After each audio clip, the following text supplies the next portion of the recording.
told is set to resume mediation efforts between the two factions involved in the ongoing Boku conflict. We're told between April 28th, that's yesterday, to May 1st, these mediation sessions will be taking place in Kumasi to resolve the Boku disturbances.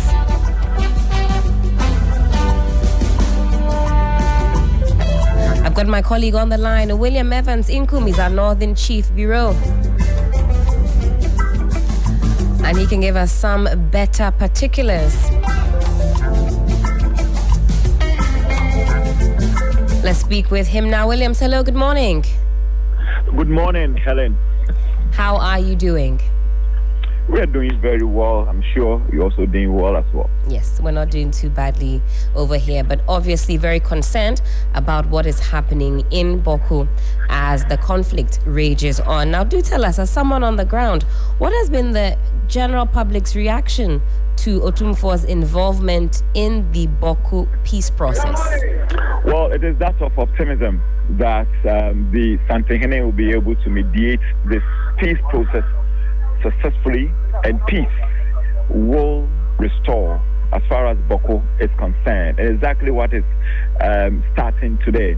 I have seen some of the people coming. They are not coming in droves, but they're coming individually. So not too long ago, I saw some of the reps from the Mamprisi side. They are in Kusasi.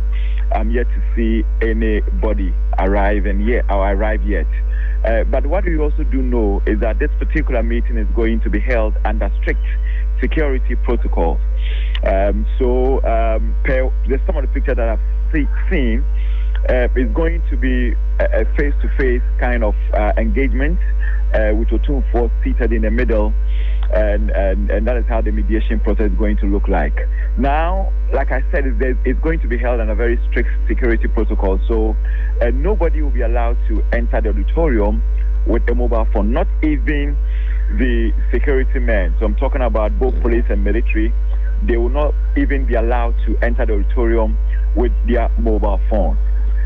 Outside the auditorium, there's going to be strict or heavy security presence. We're talking about a combined police military force who are going to take care of security.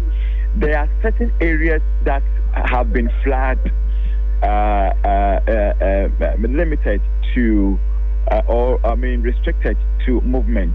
And here I'm talking about road leading to the Menshia Museum. If you're coming from outside, or if you're just moving in the peripheries of Menshia and you want to enter the museum, that particular road is restricted for now until the mediation process ends. Then, of course, coming from the airport area through to the Menshia Palace, I'm talking about that principal street, there was also going to be some level of restrictions. Military police are going to take over these routes, and nobody will be allowed access, especially when you have nothing doing as far as this particular process is concerned. So these are some of the security arrangements that have been put in place. Of course, yesterday I was hearing that there's going to be a chopper around, also be patrolling from air. Right. I cannot independently confirm that to you, but it's something that we are also hearing. And it boils down to the fact that there's going to be heavy security detail here and a strict security protocol. Last night, His Excellency the President of the Republic, together with some high-profile government appointees, and of course some regional executives and then also national executives, also visited Santehene. But that particular meeting was held in closed doors, so I'll not be able to tell you what transpired between them. But I wouldn't be surprised that anything certainly that they will discuss will, of course, have something to do with the Boku crisis. Then, of course, I also saw the U.S. Ambassador to Ghana, who was here yesterday. Well, I haven't seen her this morning, but I've been told that she's likely to be part of the peace mediation process. So, Helen, so far, these are some of the stuff that I've been able to gather for you. Fantastic. It sounds as though there's a lot of security detail given the sensitivities around this particular mediation process. Now, we were told, or reports indicated, that it was supposed to start yesterday, but you said today is the official starting day. Well, absolutely. So yesterday was for the arrivals, and that one was also done under very strict security protocol. Look, as I speak to you now, nobody knows where they are lodging. That one hasn't been disclosed to anybody, and we also understand that the car that will be moving them from their respective places of lodge, the car, they will not disembark from the car at any of the car parks here, but it will move them straight to the auditorium. So physical contact is something that is going to be very difficult as far as our coverage here is concerned, but the cars that are likely to move on, that will be bringing the parties to the Menchie Auditorium, yes, of course, we are going to see them. So these are some of the things that they've also put in place. Right. Now, we were told the process would go from the 28th of April through to May 1st. Are there any indications on whether or not this timeline could be extended? Well, so that will be dependent on what's transpired at the auditorium starting today. We are just hopeful that cool heads will prevail, and then at the end of the day, they will come to a very fruitful conclusion. I'm talking about the fielding parties. One person was telling me that's the more reason why this particular meeting is being held under very strict security protocols. At the end of the day, whatever is discussed in there will not have its way into the public domain, at least from now till the time that they've been able to at least come to a fruitful and a peaceful conclusion. Now, Williams, what unique challenges do you foresee this peace project facing in terms of community acceptance? You are in the thick of things, and also as far as sustainability is concerned. What are you picking? Well, from what I'm deducing from the security arrangement that they've made, any breach of security probably could hamper the discussion, and exactly what they are trying to prevent, because, I mean, what they are trying to avoid is rumor, dangerous rumor, speculations, and then negative perceptions. These are something that they are trying to avoid, and that is why I mean, they are doing everything possible to protect information and even be very economical as to what particular information comes out. So here, there's nothing like this information is mundane. It has to get into the public domain.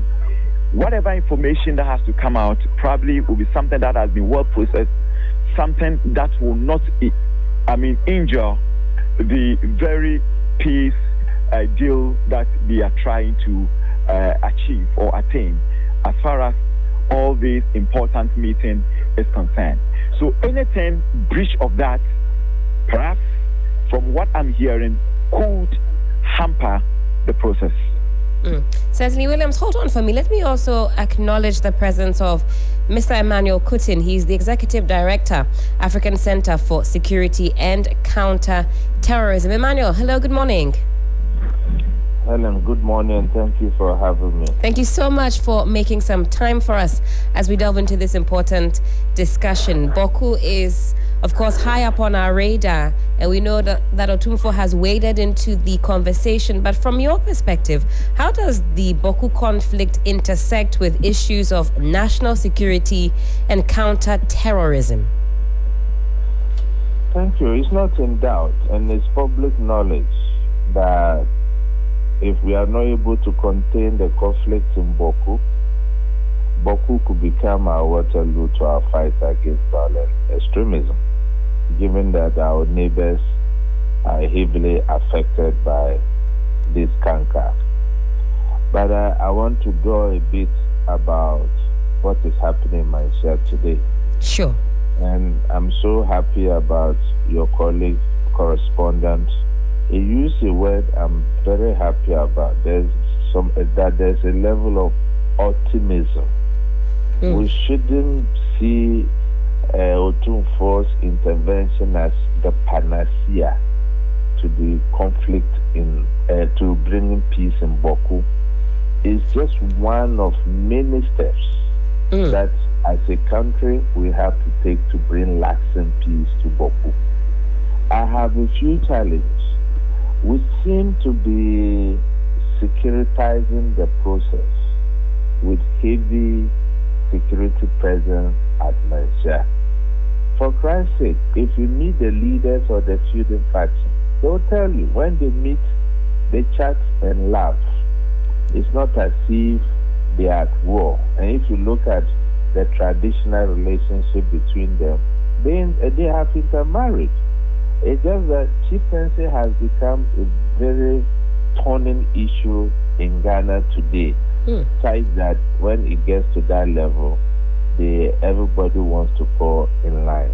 So we need to demilitarize the process and then make sure that we don't make it look as if the Kusasis and the Mamprishis are not talking. If you meet their leaders, those of us who talk on the program, right? I can assure you that when I leave on air right now, you see leaders of both feuding factions calling, And another challenge I have is the presence of the UN representative in Ghana. I think it's premature at this point to be involving our international partners. You don't think that's a proactive measure rather than being reactive? What signal does that send? No, you see, processes like this is consultational in nature. They need to consult the feuding factions, and that is when they will be able to streamline where to begin from. It's not as if the Otumfuor has a magic wand to direct that Kusasis should do this or Mamprishis to do this. It is a dialogue kind of thing to listen to both sides, then we can fashion out the processes of the things we feel can be acceptable to both sides, then we can bring lasting peace. Look, I want to urge government that in as much as these processes are going on, they should equally take a proactive steps in meeting the elites of the feuding factions. Because anything short of that is not going to work. Because when these leaders leave Otumfuor's palace a day or two to come, they are not going to give any definitive word about their stance. I think they will ask for time to go and consult. Whom are they going to consult? It's their elite, the educated ones they see must advise them on the processes ahead. So that is why I was thinking that government will make both processes go hand in hand. Then at least they understand where government position is. You understand? Right. We must not also lose sight of women leaders and the role they play in conflict prevention. Those aspects will have to be looked at. And the youth leaders as well. Because trust me, I'm a Northerner. If you look at how we, the youth, we interact, sometimes we tell ourselves that we cannot fight the fight of our parents. We have that of our own to unite our parents rather. So I think government should not sit back and feel that because Otumfuor have taken this initiative, it's a cast in stone that peace can emanate from this process. It's just one of many, just like I mentioned earlier.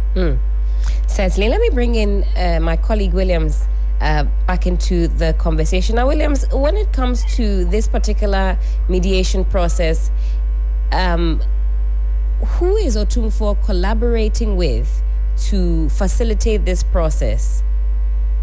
Well, so from what I've seen, that is, I've had the chance to see already. I've told you that there's strict security protocols here. That's right. So even the arrangement in the auditorium is something that has also been kept under wraps. We are not supposed to see them, but I was able to at least see what arrangement has been made in the auditorium. And what we are seeing is so on the days I saw 4 chairs, two facing each other. Then there were 2 other chairs in the middle, and that appears to me that Otumfuor was likely to be in that middle chair. As to who will be seated alongside Otumfuor is something that I wouldn't be able to tell because the who Otumfuor is working with hasn't been made public. And then the 2 chairs that I saw facing each other, I presume that will be hosting the 2 feuding parties. So they're likely to be watching each other as they engage, and probably that will be the first time probably they are meeting. Williams, thank you so much for that very comprehensive update. I know you've got a busy day ahead, and of course throughout today and up until this process ends, we'll be looking to you for some much needed updates. All right, thank you.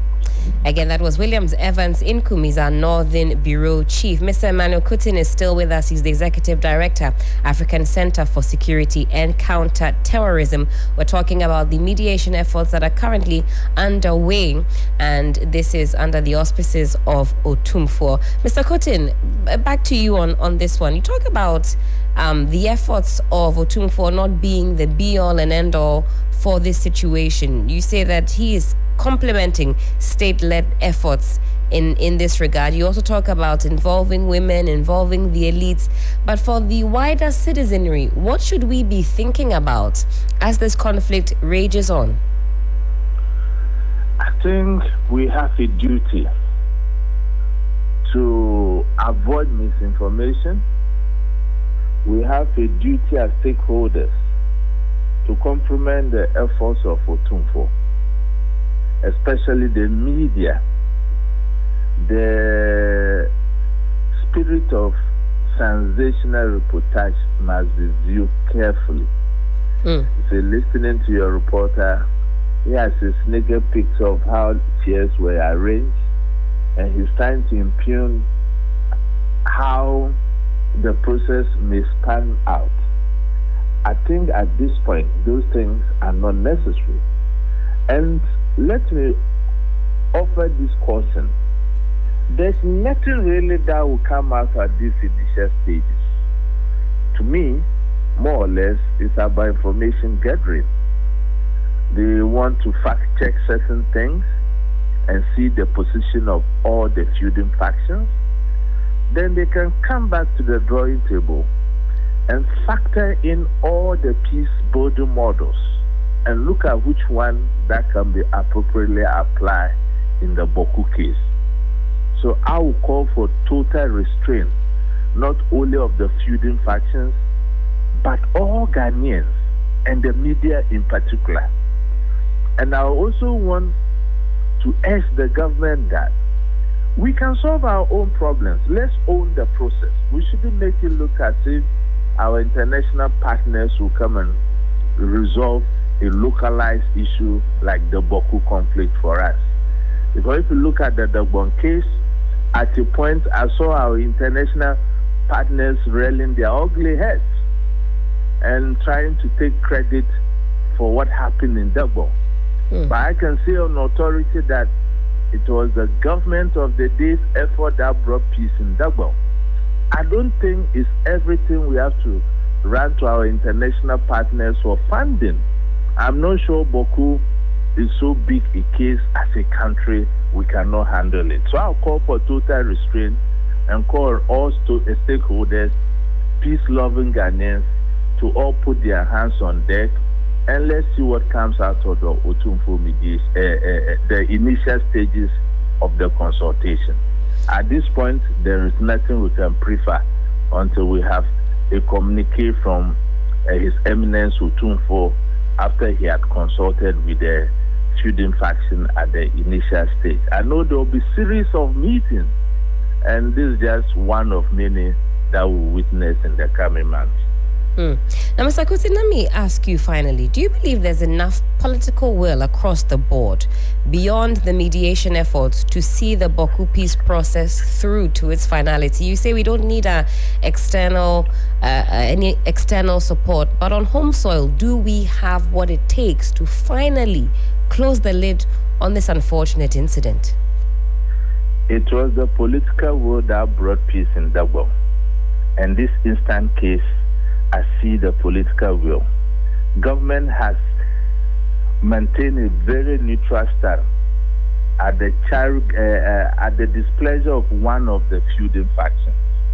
You know, Mama Yege's house was touched.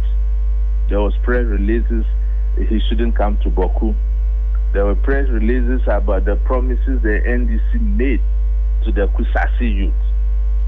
So to me, the goodwill is there. Is not in doubt, and I want to commend government so far for being neutral in all of this. I can assure both feuding factions that at the end of the day, they will embrace themselves in white smokes and ask themselves, why has this thing raged on for that long? So there's a saturating point for every conflict, and I think this is the time. Mr. Kotin, very grateful for your time this morning and also for your perspective on this matter. Do have a wonderful Tuesday. Thank you, Helen. And again, that was Mr. Emmanuel Kotin, Executive Director, African Center for Security and Counter-Terrorism. Let's also get onto the phone lines and speak with Professor David Abdulai. He's the Senior Governance Advisor, African Parliamentarians Network Against Corruption. Prof, hello, good morning to you. Good morning, Helen. Thank you so much for joining us on the program. Hope you're doing well. I'm doing great, yeah.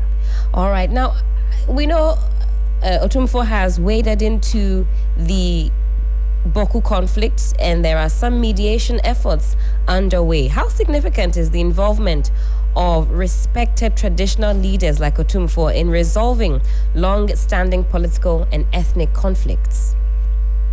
Well, I think it is a very good idea, because if you look at the fact that most of the traditional leaders like Otumfuor have the experience of first resolving conflicts and mediating disputes in their own kingdom, like the Ashanti Kingdom. And of course, I think like your former speaker was talking about, if you look at the conflict between the two royal families in Gabon, the Andanis and the Abudu royal families, he was able to resolve that conflict. And he did that first with his experience by setting up a committee of eminent chiefs, which have worked extensively with most of these factions to be able to come to a consensus and bring about peace. Besides, his leadership made them set up a roadmap for peace. And I'm talking on the experience side.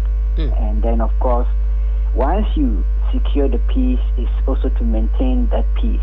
And he has been able to do that. So I am very confident that if the parties to the dispute are willing, for peace, if they are willing for peace, then I'm sure his role in helping to bring about that would be very important and would be successful.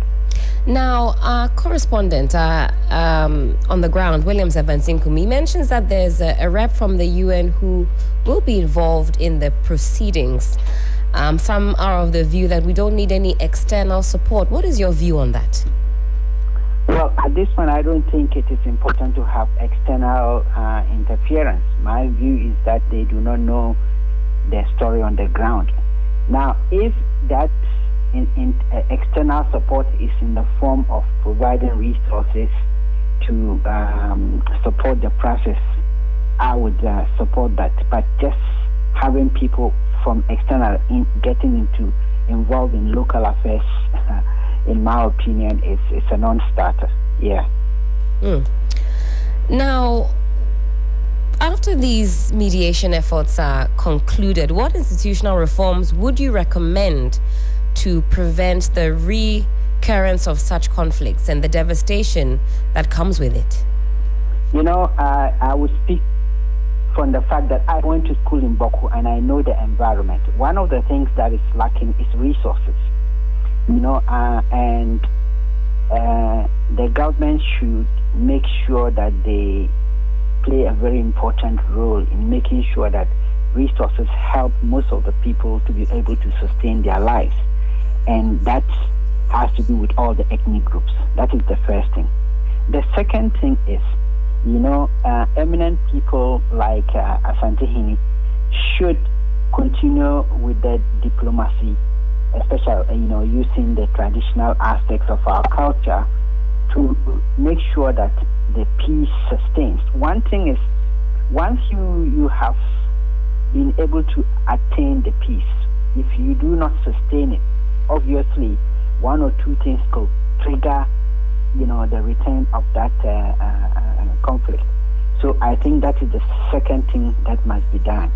And then I think the whole notion of traditional chiefs, they play a very important role. If you look at the fact that apart from the mediation of disputes, they are able to adapt our traditional customs and cultural traditions that serves as more of a social cohesion for the people.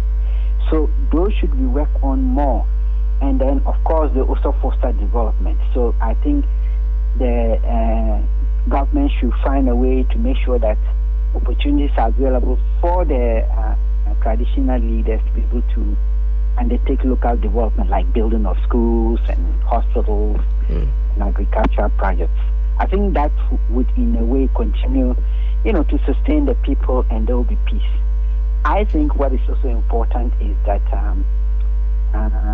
the government should undertake an educational effort for people to understand, or the traditional areas to understand, that without peace, there's no development. No matter how rich the area is, no matter how much natural resources they have in that area. Prof, thank you so much for your perspectives on this matter. We wait to see what happens after these mediation efforts are concluded on May 1, and I'm sure we can have another conversation and also pick your thoughts. Thank you. Thank you so much. Again, that was Professor David Abdulai. He's a Senior Governance Advisor, African Parliamentarians Network Against Corruption. Time check, it is some 25 minutes to the top of the 10 a.m. And this is still 3FM Sunrise on 3FM 92.7.